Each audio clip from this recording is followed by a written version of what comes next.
This episode of the Briar Chat podcast was recorded on May 9th, 2023. It was recently reproduced for your viewing and listening enjoyment. Welcome into the Briar Chat podcast. We're here in the North Parlor today, and we have a special guest with us, Dr. Bob Conte, we like to call him the historian emeritus here at Greenbrier now, after his retirement. How long is it that you've been retired officially? About a year and a half now. About a year and a half. Well, we'll start there and then work our way backwards. How's retirement going? So far, so good. Yeah, had a little health issues there, but got over that fine. And Betsy and I bought a little condo down in Florida, so we've been spending time down there. So it is a shock when you talk about it, but when it actually hits, it's like, oh, I don't have to go to work. And so it does take a little while to get your balance. Well, to have a successful retirement, you have to have a successful long career. So let's go back there and go back to the beginning here. And let's go back even before your Greenbrier career. Tell us a little bit about where you grew up and just your life early on. I grew up in San Jose, California. So I went to high school and college out there. I went to Santa Clara University. Santa Clara is right next to San Jose. And then after college, I did the classic thing. I went from one end of the country to the other, chasing a girl, and that was wife number one. And we can kind of skip over that story, but that's what. I think that's going to become a theme as we talk more about. That's right. But that's kind of got me from one coast to the other coast. And now remember, this is back in the late '60s. I get drafted. Spent a year and a half in the Army. Spent over a year in Saigon working with the military police, which meant I had GI benefits when I came out. So then I went to graduate school in Cleveland at Case Western Reserve and got my PhD in American Studies. And while I was there, I worked at a local historical society, the Western Reserve Historical Society. And it turns out this is all happening in the mid-'70s, and it was a tight time in the academic job market. And boy, I got another position. I moved to Washington. I worked at the National Archives, but I could see a pattern developing. These positions were supported by grants. Grant runs out, the job runs out. So here I was, in my late 20s, sort of floundering around, and my career didn't seem to be materializing. And that's how I get to West Virginia. So it was somewhere in that time, right, that you first laid eyes on the Greenbrier? When did that happen? The story is, when I was living in Washington, went down to Pipestem. And, I remember it was in November, it was somewhere around Thanksgiving. And on the way back, I thought, well, let's drive the back road, and kind of see, I was unemployed back then, had time. And the person I was traveling with says, we're looking at a map, says White Sulphur Springs. There's something famous in White Sulphur Springs. And she couldn't remember what, but, well, okay, let's drive there, go see what's, and we drove up and down Main Street, and I don't see anything famous here. And, but then we see this Greenbrier. That might be it. So that's literally, I drove on the property and spent the day wandering around, went to the President's Cottage Museum. I still tell the story. I had a ham and cheese sandwich that cost $3.50. and that was like, oh my God. I'd never spent more than $1.25 on a sandwich at that point. Well, as soon as we finish this interview, I'm going to go see if I can find a $3.50 ham and cheese sandwich. Yeah. And it was on this really weird bread, marbleized bread. I'd never seen marbleized bread, And so as you can see, it's 45 years later, I'm still talking about this lunch.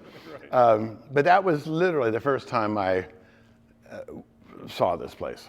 Obviously, at that time, no idea it was going to become your home for decades. Right, exactly. How did that transition happen? Well, again, remember I was sort of flopping around the position at the National Archives, just, the support ran out. And so I was looking at the idea of just getting out of the city. You used to think the traffic was bad in Washington in 1977. It's nothing compared to what it is today. And so this idea of moving out to the country and, I don't know, just trying something new. This whole academic thing wasn't working out. And so when I'm looking, actually I'd read an article in the Washington Post about back to the land people in Monroe County. And on this trip that I talked about earlier, we passed through Lewisburg, and I remember thinking, that's a nice, cute little town. So when I'm looking at this possibility of moving down here, I need a means of support. And, that Greenbrier place is by far the largest employer. So I just go to, they still call it the personnel office, and fill out a form, and really, looking for a job. And willing to do pretty much anything at that point, right? Yeah. I mean, really. I wasn't telling people quite how desperate I was. But so in that process that I met Bill Pitt, who was the general manager at the time, and later president of Greenbrier. And in hindsight, I can sort of see the dynamic that before I showed up here, a person on the staff had tried to organize all the historical material, which was just sort of over here and over there, and this all happened before I was here. And she had to retire for health reasons, so the project, was sort of half done. So Bill Pitt looks at my resume, and to be honest, probably not too many PhDs apply for jobs here. And he goes, aha, he's worked at archives, and this job never came to fruition. So that's really how all this started. Let's go up to the attic in the Virginia wing where all this material had sort of migrated. Oh, I certainly remember. The big laundry bins we have here, there were 15 of them lined up, piled with stuff. And he said, well, here's our historical collection. So you're looking at these 15 laundry bins. How long at that point are you thinking it's going to take you to complete this project? It's funny. Years later, Bill and I were talking, and both of us were thinking the same thing 2, maybe 3 years. Right. They did sort of a guesstimate. But it was a defined project, organize the material, and, that's it. So somewhere along the line, we go back to your comment just a moment ago about chasing a girl. I know that the history of the Greenbrier and this place kept you here a long time, but I think there was a girl involved in there too. Right. Well, so one of the reasons I stayed longer than 2 or 3 years is Betsy. People ask me the high points of my career. Well, meeting Betsy, I think qualifies. So Betsy, my wife, she came here. I guess I'd been here almost 10 years when Betsy was hired as the director of social activities. So we'll get back to that for sure. But so it had already gone much longer than you expected it before even Betsy came into the picture. Right. Well, first of all, I was amazed at the history. First of all, I didn't really know much about the history of the Greenbrier. And so I was just amazed, how much history there was. This whole 19th century history, and then all this material documenting that. And the first thing I'm thinking, of course, is there's a book here. There's a material here for a book. And then the other thing was, we had interior tours back then. That goes all the way back to the Dorothy Draper days. And I came up with the idea, well, let's have a historical tour. We'll have an inside tour and an outside tour, and then slide presentations. So pretty soon, I'm working on this idea of the book. I'm doing tours, and then really what happens is I became sort of part of the public relations department. So we get, as we get lots of media people in here, and turns out I've never met a camera I don't like, and a talent I didn't know I had. And so, I would be talking to press people, and I think, it was sort of a nice panache. We have our own historian, a PhD no less, So, and I think this is true. That am the only full-time professional historian at a hotel or resort. I know other hotels and resorts have people they're sort of interested in history, but most of them have real jobs. Right. Like they're the concierge or they're the public relations person. But that, so essentially the job sort of grew, where I was doing public relations. And there's a museum on the property, the President's Cottage Museum. Even when I got here, that needed an upgrading. So, I sort of made myself all things historical, I suppose. Right. And then Betsy entered. And then Betsy, yeah. So by then, Betsy comes here in 1988, so I'd been here 10 years at that point. And she caught my eye immediately, and it really, this was a whirlwind romance. We didn't fool around. By this point, it's kind of let's go with this, and got married here, out in front of the spring house. Back then, the director of social activities had a desk right in the lower lobby, right near the front desk. So you had a lot of work to do in the lower lobby then at that time. Yeah, exactly. And I would need to stop and consult with Betsy, and I think it was pretty obvious, this place is sort of a rumor mill, and I think it was pretty obvious that we were talking about more than history here. I remember I was fortunate enough to write a story on your and Betsy's romance for the magazine several years ago. Uh-huh. And I remember there's a story with a car involved in there. What was it you were trying to impress her with your car? Was it? Yeah, we were walking across the grounds. She was staying in one of the cottages, and just a couple of years before my father had died, and I had gotten a little inheritance, and I did exactly what my father would have done. I took the whole thing, I just blew it on the new car, and it seemed like the thing to do to honor my dad. And Subaru used to make something called the XT Coupe. Okay. They only made it for several years.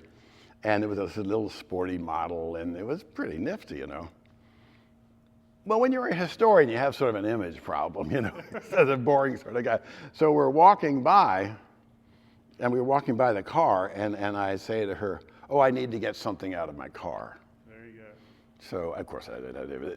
But just to make the point, hey, look, I drive. And I think that sort of advanced my cause there a little. So I wasn't quite as boring or staid as a historian might seem. Okay, so you got involved. You see the scope of the history. You meet Betsy, so that makes you stay a little longer. Just tell us a little bit about some of the things that kind of caught your eye when you started digging into the history. What really maybe surprised you as you started learning more about the history of the Greenbrier? Well, as I say, first of all, I was just amazed at the depth of history and really how important this resort was back before the Civil War. When it really was the great summer southern social gathering spot. So, yes, people were coming for the water, taking the waters, and yes, they were coming. Remember, it was only open in the summer, and because we're at 2,000 feet. And I always think that the Greenbrier's reputation as a place where famous people gather was really set back in the 1830s, that far back. Absolutely. President Martin Van Buren's coming here, and pretty much everybody who was anybody from the southern states would be coming up to the mountains here and talking politics and talking marriage, and it really, and this is all back during the cottage days, back when we looked like this painting here, before any hotel was here. This is in the stagecoach days. So really, I was just sort of amazed at all that. When it took 3 days to get here by stagecoach from Washington, D.C. Right. So there had to be a major attraction here for people to put up with that. So then sometime along the line, you start hearing the whisper of the word bunker. When did you maybe first hear of a bunker? Actually, I still very much remember the local woman, we were talking, and she said, I just moved here, and she said, do you know why there's such a big landing strip in Lewisburg? Oh, and why? Well, there's a bomb shelter at the Greenbrier, and so the government people are going to fly in to the Lewisburg airport, and then they're going to go to this bomb shelter at the Greenbrier. And this I literally, in fact, I was here for a little while before I started work here. I think I didn't even work here at that point. But I mean, that was the first time I heard people say, and that's the phrase she used, a bomb shelter at the Greenbrier.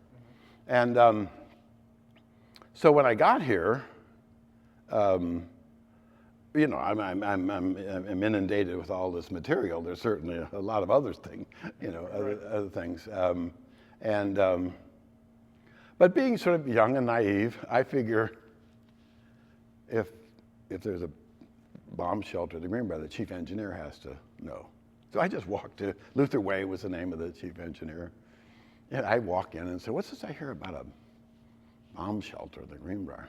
And I remember he laughed. He said, "Oh, is that stupid rumor still around?" He said, "Oh, God, whatever we do, we just can't kill that rumor." He said, "Oh, it started back when we built the West Virginia wing, you know. Remember, it was the early 60s. It was the height of building the fallout shelters. And, you know, and this story started. And no matter what we do, we can't seem to kill the story." And you need to know that Luther Way was a righteous man. Right. So if Luther Way said there's no bunker, then I guess there's no bunker. So you let it go for then. I'm sure you kept hearing whispers over the years. Right. I kept hearing, Maybe yeah. got a little louder and louder as it went along. Yeah. I mean, that was the problem. You know, one of the first times I was interviewed by press people, this woman came in. We did a long interview all about the history of the Greenbrier. I think her office was in Charleston, and the next day she calls back and says, "Boy, when I got back to my office, people said, 'You asked that guy about the bomb shelter of the Greenbrier?'" So I'm sitting on the phone to a press person who's asking me about this bomb shelter, and all I know is what Luther Way told me. So I said, "Oh, that's a dumb old story. We can't seem to kill this story." And so she writes a very nice story, and the very last sentence is, "Historian denies there's a bomb shelter at the Greenbrier." Well, Bill Pitt calls me in, and I'm thinking, hey, you know, I got this big article. I think it was syndicated, you know, and I'm thinking, you know, I'm going to get a pat in the back. and he said, "You see this last line here?" and Bill was sort of an excitable guy, and the more he talked about it, the more excited he got. And I remember he just banged his hand on the desk and said, "There's no damn bomb shelter at the Greenbrier," you know.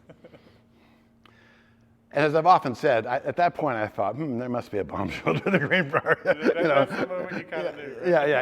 Anything denied that vehemently is probably true, but I got the message: deny it. Right. And you know, nobody ever said that directly, and certainly on tours, and not infrequently, people would ask me, and I would. In some cases, I would dance around. In other cases, the people asking me seemed to know something, and I must admit I sort of missed the mystery. You know, that kind of sense of there was a. Is this really true, or is it just people like in an echo chamber repeating this rumor? And I think at some point, I finally just said, well, maybe they built it, maybe they just closed it down. I mean, there was no evidence. Right. So, I mean, at least for me, I was never really convinced on this whole thing. You know, that is it just a rumor, or is there something to this story? I think that's one of the interesting things about your career is you're here learning about the history and archiving the history, but at the same time, new history is always being made as you go along. Yeah. And I guess one of the biggest pieces of new history is when those whispers became reality and you found out that the bunker was indeed Right. Yeah. Well, now I should say that the person who wrote the article, Ted Gupp, for the Washington Post, interviewed me. Right. So when he arrived here, this was 3 or 4 months before the article appeared, he wanted to see 3 people. He wanted to see the president of the Greenbrier, Ted Kleisner.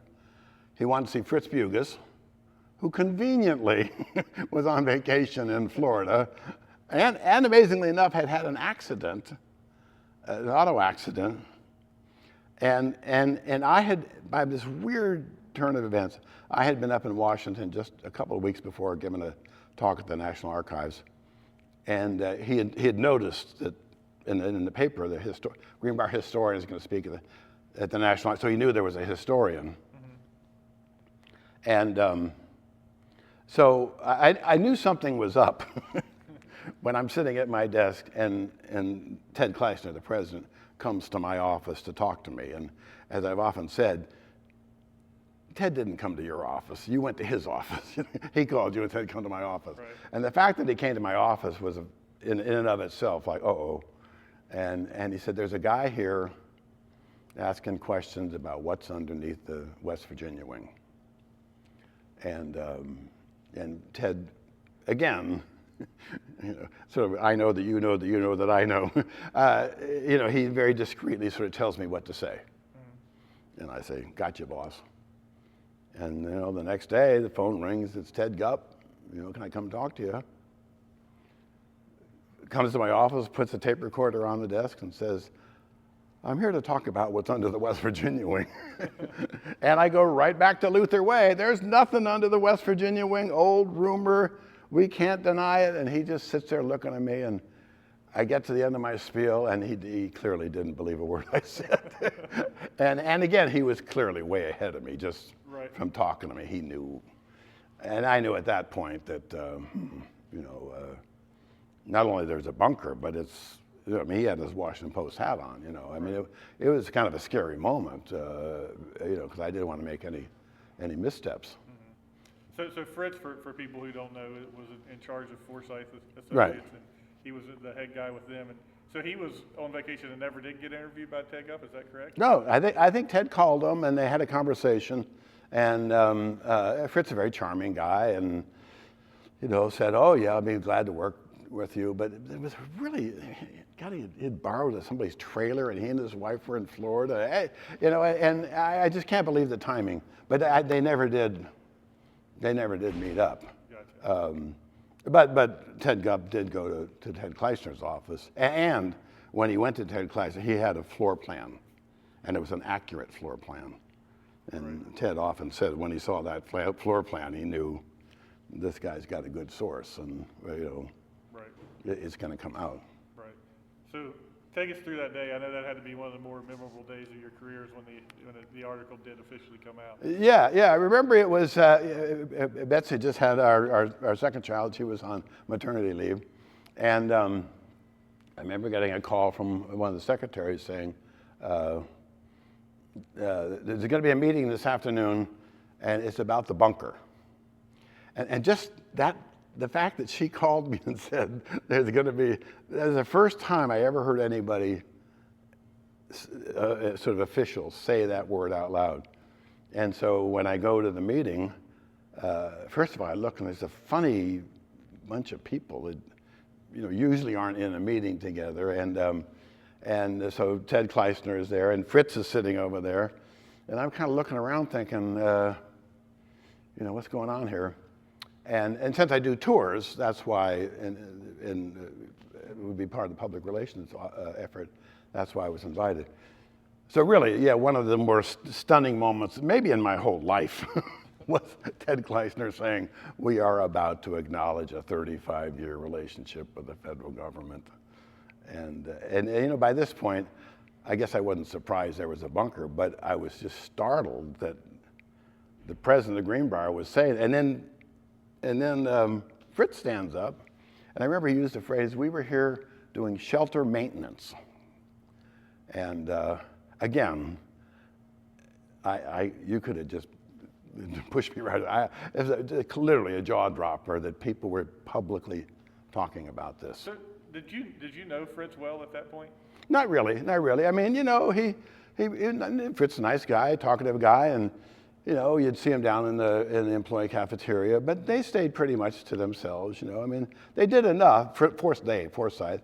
There were maybe, actually, I only thought there were like 3 or 4 people, but there were people. They had a building across the road, which was a not very inviting building. I remember going over there once, and there were like bars on the door, and I think this is a funny building. But in hindsight, there are a lot of clues that you just didn't put 2 and 2 together back then. But in your meetings with him, you never had any clue that he was. No. I must admit, somewhere along the line, somebody said that they think Forsyth worked at the bunker. But again, it was kind of like, if so, I don't see any evidence, And I knew the Forsyth guy. Everybody jokes about how they were television repair people, and they did do that. They did much more than that. But I several times brought my television. This is back in the old days when you used to fix your television, not just throw it out and buy a new one. And they were great television repair guys. And they had their office there by the exhibit hall, and so you could, as they said, they did enough overt work to kind of establish their credentials. And And again, in hindsight, they were consultants. Well, hardly anybody else was a consultant. Everybody was a Greenbrier employee. Right. And that wasn't, but again, what do I know? I don't know why they're the consultants, Right. These decisions are made above my pay grade, And so, yeah, no, I never had, and I didn't really get to know Fritz until it was time to, I had written a history book by then. The history book had come out before the bunker was acknowledged. So then I needed to add a chapter. And much of that information came from a series of Fritz and I just having lunches and talking about the background. Because there really wasn't much documentation. Well, it was a secret project. Sure. They were good at covering their tracks. Well, I wanted to definitely touch on that because I know it's a memorable and a big part of your career. Yeah. But we'll have a future episode on the bunker sometime, so I don't want to go too far Okay. down that rabbit hole. But I did think it was important to touch on that because Sure. I know it was huge with you. But what are some of the other more memorable moments of your career when maybe history was made right in front of your eyes?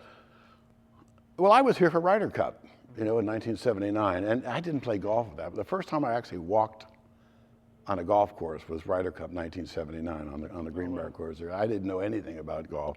I didn't even really know there's tee box, fairway, green. I didn't even know that much, And so, in fact, one of my first public appearances was giving a talk to the European team, and Seve Ballesteros came up and talked to me afterwards, and I realized that this is something big, I didn't know much about golf. But that was sort of a big moment. Another big moment is the President's Cottage Museum has nice historical murals. And one set of murals had been, when I got here, they said, oh, those were lost back during the Second World War. And one day the phone rings at the head of housekeeping telling me, we found some of these old paintings across the street in the warehouse. We don't know what they are. And if you knew Bonnie Hauser, she put it pretty forcefully. And can you come over here and take a look at these things? And son of a gun, here are these big murals that had been lost. This was 1992. They had been lost since 1942. Oh, wow. And they had been, when the war came along and they converted the Greenbrier to the hospital, somebody had very carefully wrapped them up and just stored them in an inconspicuous spot, and I guess that person retired. Anyway, so that was sort of a thrilling moment because these are very nice murals, and then we just glued them back on the wall. They were fine. So every now and then I would meet a celebrity. Not as much as you would think. Right. Like Margaret Thatcher used to come here, and I got to tour her husband around. That's Sir Dennis Thatcher. Right. I almost got to meet Tom Cruise, but that's what I was going to give him a bunker tour, but in the time between he was coming from the gun club over, there was a power outage, a county-wide power outage, wow. And so they postponed it to the next day. And Fritz always got the good tours, so Fritz got to show him around. I would guess, for most of your career and for over 100 years, Greenbrier had one owner. The day that ownership had changed hands had to be a big Yeah, I was just about to get to that.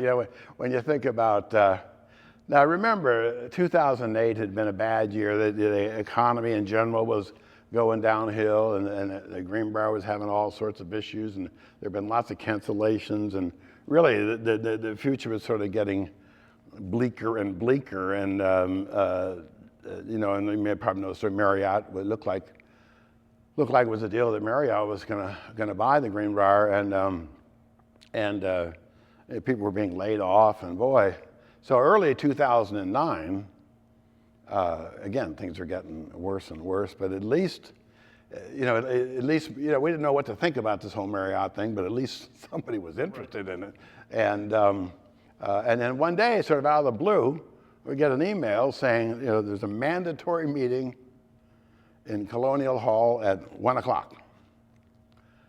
Well, we're thinking it's got something to do with the Marriott deal, that seemed, because they had been around, and the Marriott people, and everybody, virtually everybody gathers in Colonial Hall. It's May 7th,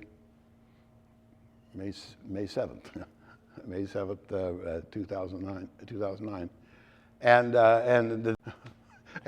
Mr. Jim Justice, and oh yeah, and I'd only literally seen Mr. Justice once at that old stone church in Lewisburg to have any idea what he looked like, because my kids didn't go to Greenbrier East, or play basketball, and this guy comes lumbering up the middle of the aisle up to the podium, and it's like,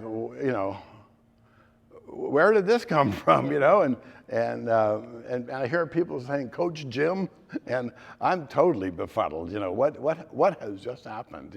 Another I guess jaw dropper moment when I looked like things were going that way, and then all of a sudden they were going that way.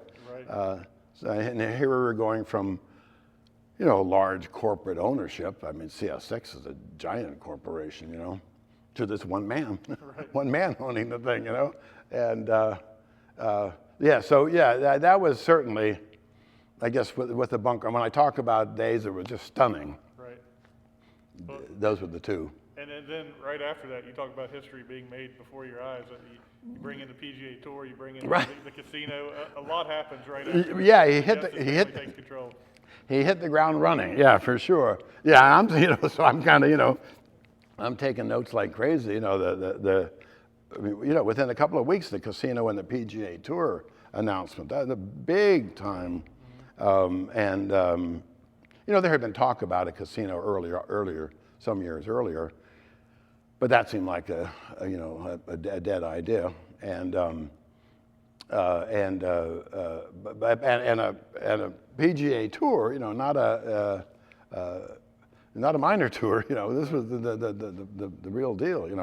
And you sort of couldn't believe this was happening. This guy apparently with a big heart and deep pockets, a nice combination, had showed up. And then the more I learned about him, that he'd been coming here for years. His father came here for years before him, and being in the coal business, always here for lots of meetings, and living nearby in Beckley. Both he and his dad, liked to play golf over here, and he had this personal connection to this, like a corporation like Marriott wouldn't have had. So that was very good. He had his personal connection. He cared about the place. He had his own vision, and apparently he had a ton of money. That was the other nice thing, And because he seemed to be just, we're going to ratchet this thing up to the highest level. And that kind of brings about another thought that I've discussed with you and thought about a number of times. Is that was one of those moments, before he took control of the Greenbrier, as you said, was in kind of critical shape. You didn't know what the future was going to bring. And there's been several of those moments throughout the history, the incredible history of this place, where it could have gone the wrong way. Right. What do you feel like has allowed the Greenbrier to survive for 250 years? Amazing good luck. I don't know. It is. Yeah. It really. That is when people ask me about what's amazing about the Greenbrier. Well, the fact that it's still here. After World War II, there was no agreement when the Army was finished with using it as a hospital. The ball could have bounced a different way. But again, there's one man, Robert R. Young, chairman of the railroad, who, and I spend time pondering that. What could have happened had the railroad not bought it? Because there were other resorts that had been turned into hospitals, and they really had a very difficult time. Went through several owners. What if the railroad hadn't bought it? We go that far back. 100 years ago when the C&O Railway bought it in 1910. Again, the place was sort of faltering, but here was a corporation who had a vested interest in it. So, in many ways, the most important thing that ever happened in the history of the Greenbrier is they built a railroad across the street. Right. Because then the railroad had a vested interest in, at least in the height of the passenger traffic days. And maybe even before that, the Civil War could have changed the Right. Yeah. Exactly. Yeah. They didn't burn the old hotel. There's a classic story of a Union general coming through saying, "Yeah, let's burn the old hotel, the old white hotel." And apparently he was persuaded not to do this. Said, "Well, why don't we, maybe it'll come in handy, Right. But yeah, there are a lot of cases where, and somehow, extraordinarily enough, the Greenbrier, pulls through and retains, this incredible elegance of all these years. Well, let's talk. We've talked a lot about your entire career. Let's talk about your retirement and why you decided how you knew it was time to step away, and I imagine it had to be pretty difficult after as many days as you spent here. Basically, I turned 75. I mean, it just sort of seemed like, come on, guys. Betsy had retired, and after 32 years, and to be honest, I was in a pretty good position here. I'd been around here. I was kind of like part of the furniture. I'd been around here so long, but at some point, you start thinking about it. In your mid-60s, you turn 65, right? And there weren't really many conscious decisions. It just said, well, we just sort of, Betsy and I sort of kept going to work, Right. And but it's true, you start to just physically wear down. Sure. And so I said, okay, and I literally retired on September 14th, 2021, my 75th birthday. But you still stay connected. You do things like this from time to time. You have your Facebook page, the Greenbrier History Group that you continue to run. So I guess in some ways you still feel like you're still working on that same project that you got started with. Right. Yeah, and I'm still utilizing the photos that were in those laundry bins, 45 years ago. And of course, what I did was, I guess I do have this sense that I've accumulated a lot of knowledge. I mean, I also know where everything is in the archives, and I didn't just want to cut things off, and I really enjoyed maintaining this Facebook page. It's 6 years now. I mean, you go on the Greenbrier History Group, and you can scroll back through hundreds of photographs from our archives. So I enjoy doing that. Clearly, you see, I enjoy talking about all this. But also, I didn't want to retire and lose golf privileges. The Greenbrier has generous employee golf benefits, and I've been working at this damn game for years, and it doesn't seem to be doing anything. But so the trade-off was, I'll remain on call, and if you let me play golf here, so. Seemed like a good trade-off. Well, you may not have noted it at the time, but we're definitely going to take advantage of that on-call here at the Briar Chat podcast for sure, because several topics we want to get into as we move along with this project, and obviously almost 250 years of history to go through that we can talk about and break down the different projects. So we'll certainly do that. But we wanted to get you on today just to kind of tell your story so people get to know who you are and what your career entailed. So we appreciate you joining us. It was a great time getting to know more about you. So I guess we'll conclude with just tell you started out telling us a little bit about retirement, but just tell us a little bit about your family and what's going on today as you continue to enjoy your. Well, Betsy and I have 2 children, and our daughter Mary Cecilia lives right here in Lewisburg. Betsy and Mary Cecilia are pretty tight, and our son is just finished law school, and he's going to go off in an Army JAG position pretty soon. And so actually he's been staying with us for a while. So as we're talking tomorrow, Betsy and I and our son Nicholas are going to go off on a 3-week tour of Europe, London, Paris, and Edinburgh.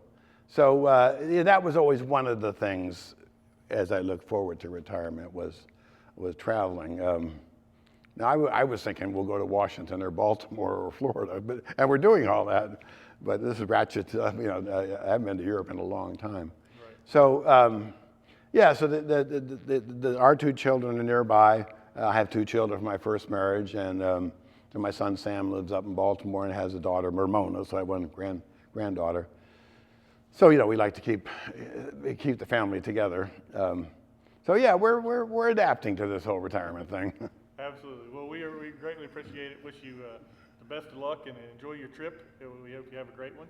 And I know we'll be seeing you soon again here on the Briar Chat. That's fine with me, Cam. Look forward to it. All right. Well, thanks for watching it. For Dr. Bob Conte, I'm Cam Huffman, Director of Public Relations here at the Greenbrier. Thanks for joining us on the Briar Chat.